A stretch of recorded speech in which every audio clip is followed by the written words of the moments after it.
Good evening, everyone. Severe Weather Team 9 meteorologist Nathan Chun here with your weather update on this Friday evening. And we are tracking a quiet and very warm start for this time of the year, at least, to the weekend on Saturday before more rain will be moving back into the area on Sunday. And that's some of the highlights of this edition of Nate at 8 is we are going to be tracking some near record warmth for your Saturday. By Sunday, then more rain is on its way. We're going to be tracking more showers and even some thunderstorms. And yes, unfortunately, some severe weather is possible for this weekend. So we're also going to be breaking down at what time to be on the watch out for that potential for severe weather. So without further ado, thanks for joining in on this Friday evening. Let's jump into things, shall we? Starting off with the temperatures. Current temperatures across the area right now are residing 50, 60.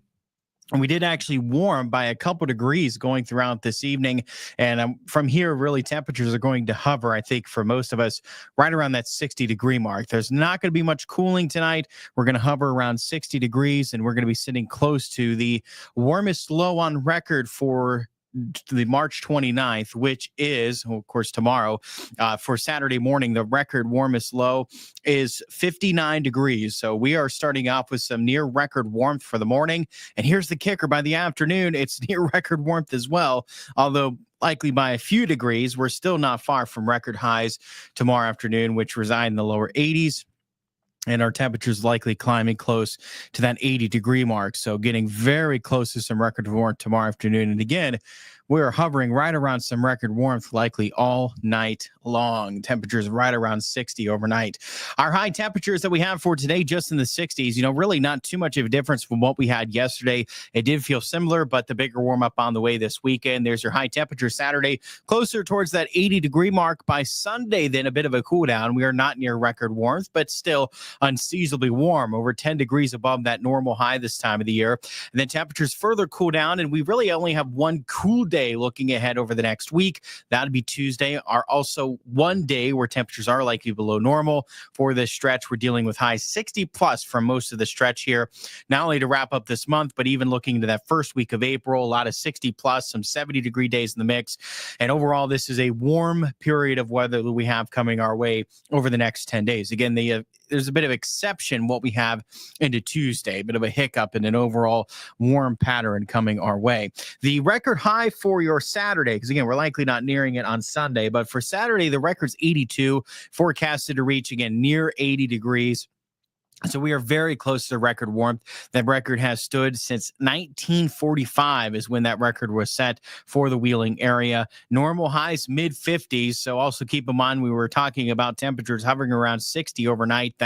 That's even above our normal highs. So we start off your Saturday with temperatures likely above the normal high, and we are ending up closer towards record highs going into Saturday afternoon. Going to be a great day tomorrow to get out, enjoy the outdoors with temperatures that warm before more rain returns into Sunday.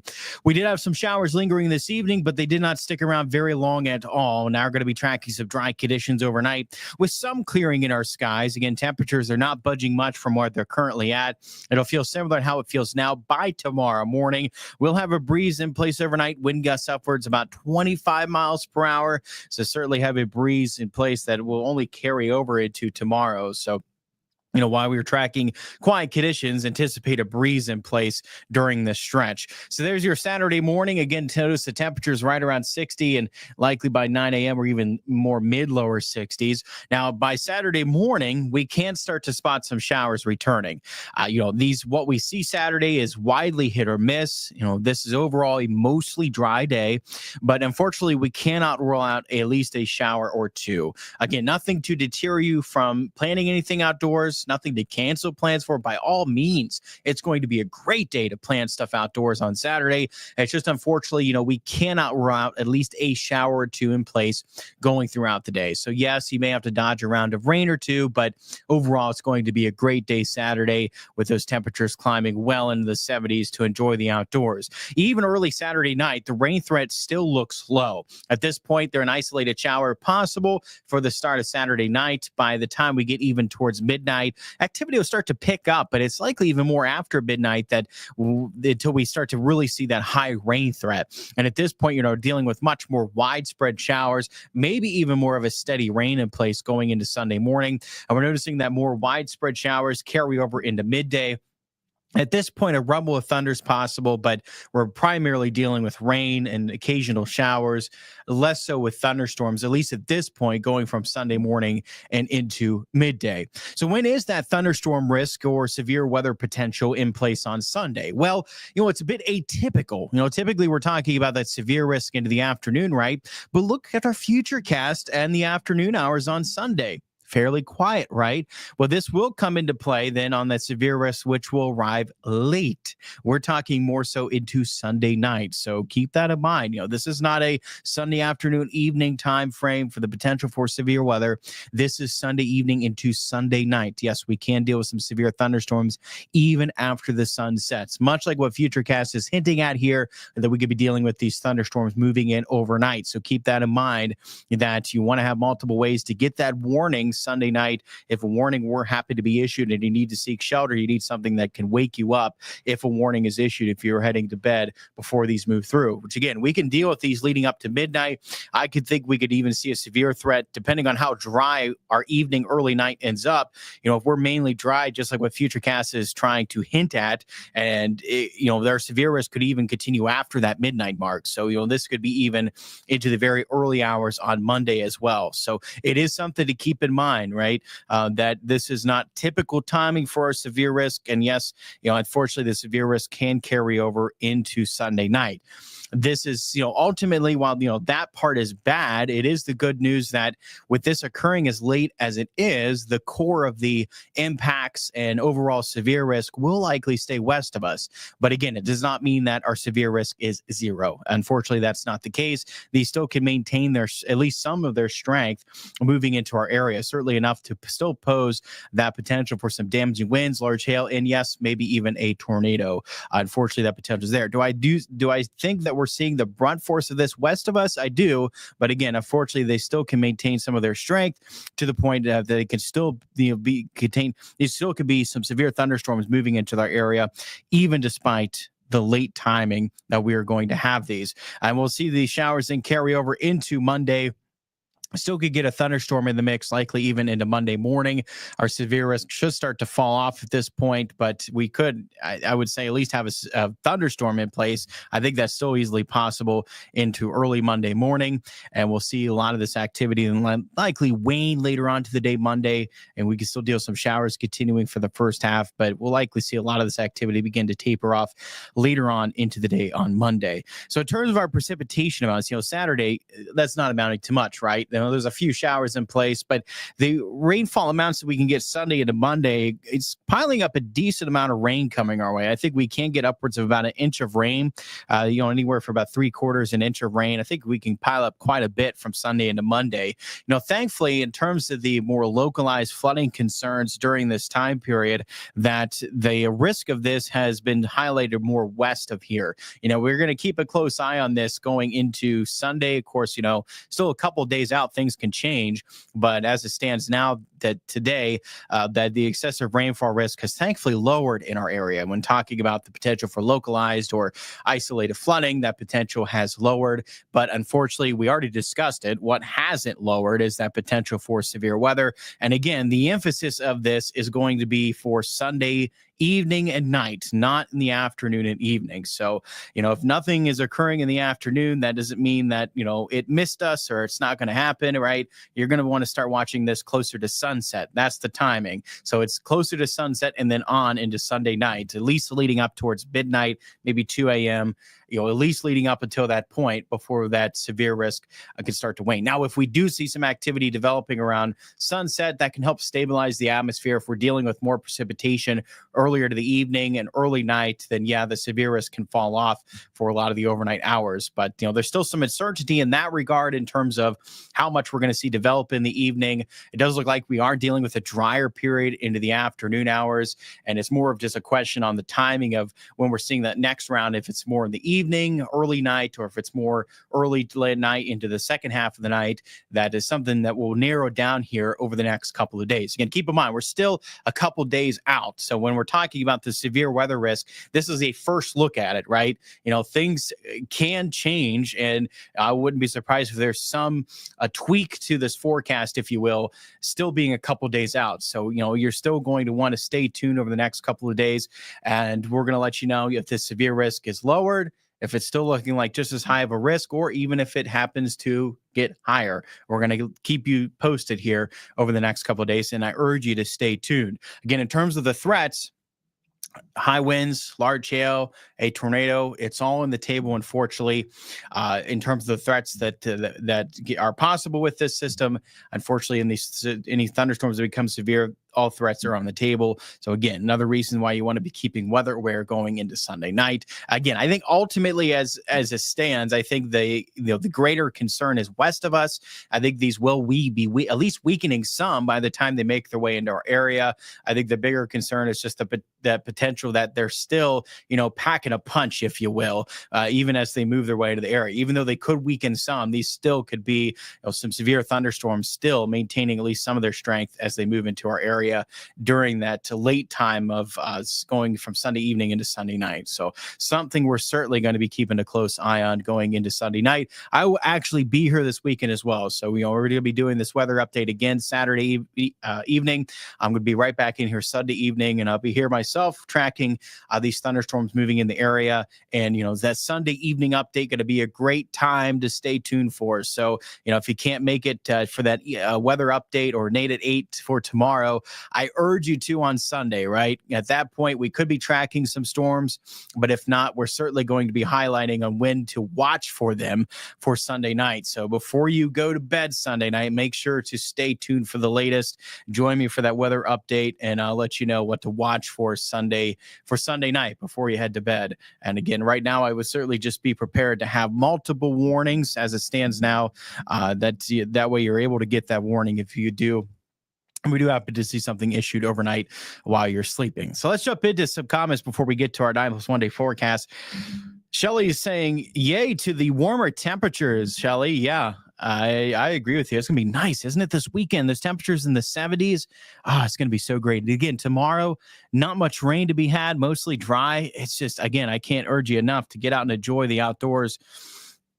Coming our way going into Saturday. It's going to be a great day to enjoy the outdoors. Drew's joining us this evening. Nice weather day. Yeah, not too bad. It's been a pretty nice stretch of weather here, what we had, and then certainly going into tomorrow as well. A little coolish after the rain. There was certainly a chill to the air, wasn't it? It certainly was. Drew saying that. You may have noticed that as well. It's certainly a little chill to that rain, wasn't it? A little on the cool side with that rain after it did fall. But again, our temperatures actually warmed up by a couple of degrees in the wake of that rain going into this evening. Can't wait for the warm weather. Drew's joining Shelly there saying, can't wait for that warm weather. It certainly will be nice. How warm will it be next Thursday? And will it rain that night? Drew is asking. We'll jump into that in your 9+1 day forecast, Drew, in just a minute. And Drew's saying, will Amanda be there on Sunday night, and will she stay over to listen about severe storms? And you might have asked this before. I mentioned it, Drew. I will be in, and yes, I will be staying right here. I'll be staying here as long as needed, and I'll keep you guys updated on that. And that's why I think it's really good to stay tuned for that weather update on Sunday evening. I mean, it's possible at 8 o'clock or right around 8 o'clock that, we're tracking storms already at that point. But if not, certainly a good time to tune into this and give you guys the latest on what to watch for the overnight hours.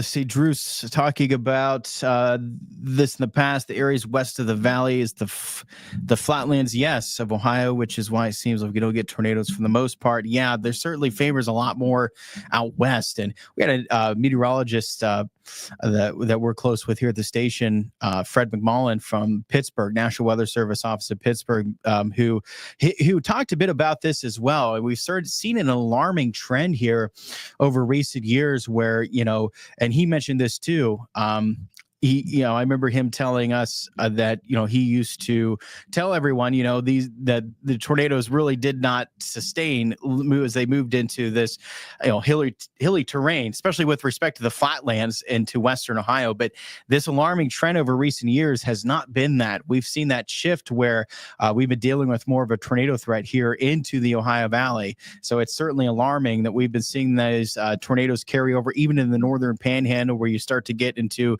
a lot more of those hills. We've seen that alarming trend where that tornado risk has been, this is something in general too, which we've seen this easterly shift in that tornado threat just in general across the U.S.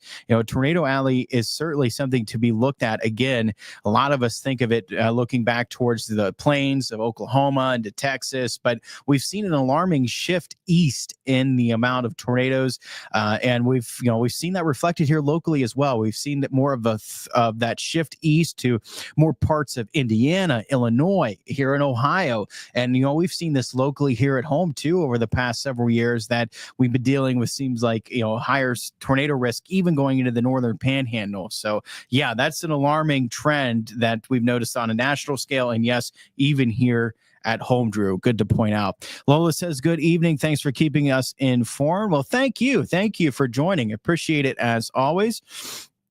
Drew says, thank you, Nate. I like it when he stay over for severe weather. Absolutely. Yeah.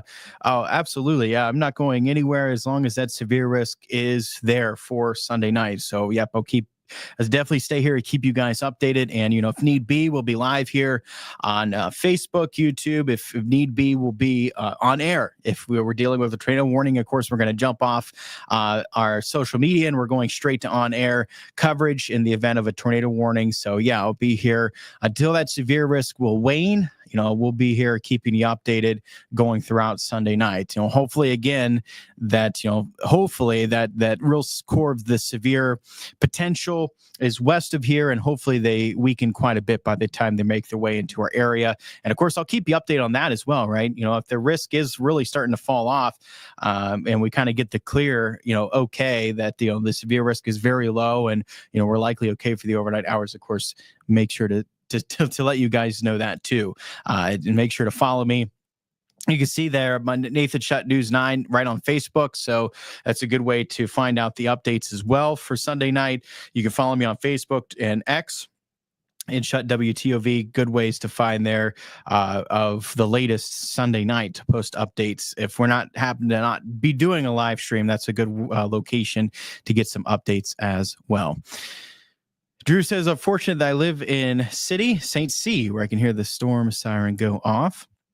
And Drew, another thing that that is often, pointed out too, that, if you live close enough, like Drew's mentioning, if you live close enough to it, you're able to hear it. But another misconception really with those storm sirens is that, or with the sirens in general, is that, it's really meant to be something that is heard outdoors. So if you were to happen to be outside and a warning's issued, it was meant to be more of that, to be able to alert you if you were outside, actually not intended to be heard from inside. Although, again, I know a lot of us can be. Another thing to keep in mind in the event of a severe thunderstorm, in the event of a tornado, that, the winds, the rain, hail, it can be so loud that it muffles out the sound of the siren. So, it's good advice that, it's a very nice thing to have, right? But I think it's very sound advice that it is not something to rely on in the event of a warning, because again, if you live close enough, yeah, but a lot of us, we have to consider that sound of hail, heavy rain, the winds, it can really muffle out the sound of the siren. It's not always a reliable way to get that warning. More reliable ways, thankfully we've got a lot nowadays, right? We've got our phone, we've got the TV. If you happen to have a NOAA weather radio, boy, that's a great one there, because that thing will go off in the middle of the night to wake you up too, if a warning were to be issued. But those are all great ways to get that warning. Yes, sirens on the list, but it's better to be it's better to have other ways to get that warning outside of relying on the siren, with as loud as that precipitation can get, hail, the rain, the winds, that it can really muffle out that sound.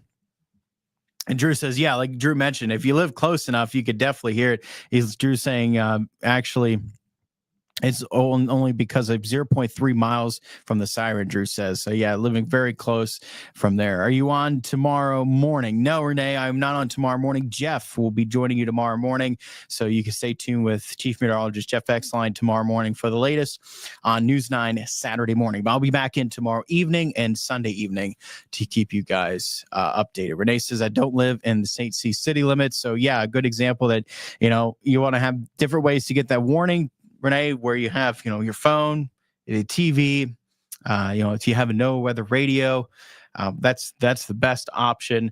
But definitely have multiple ways to get that warning in place. Radio, weather radio is a good one. Certainly, I think that's the best option, really, because it like I mentioned, because it will go off in the middle of the night and wake you up if you had to be sleeping and the warning goes off. So that's certainly a good one. Hope Jeff had a great week off. Yeah, hopefully. I believe he was in earlier this week. I think he had the latter part of this week off. But yeah, he is coming back in tomorrow morning. He's coming back in tomorrow morning. I could be mistaken by that, but he is coming in for News 9 Saturday morning. All right, everyone. Well, thanks so much for joining me. As always, I hope you had a wonderful day. I hope you have a great weekend. Looking forward to that gorgeous Saturday. I know things can get quite active Sunday, and certainly we're going to keep a close eye on it, but at least we get to enjoy the beautiful weather coming our way on Saturday. So certainly get out and enjoy the outdoors. Near record warmth in the afternoon, near record warmth in the morning. The record warmest low is 59. The record high is 82. And we are close to both of those for both the morning and into the afternoon hours. So going to be a great day to get out and enjoy that warmth. And before we start to trend a bit cooler from that point going into next week. All right. I urge you again to stay tuned for the latest here over the next couple of days. You can catch me coming up at News 9 at 10 on Fox 9, News 9 tonight at 11. Of course, stay tuned. Chief Meteorologist Jeff Exline tomorrow morning for News 9 Saturday morning. And I'll be right back here over the next couple of days to keep you guys updated with that next edition of Nate at 8 on these evenings for both Saturday and Sunday. Have a great weekend, everyone.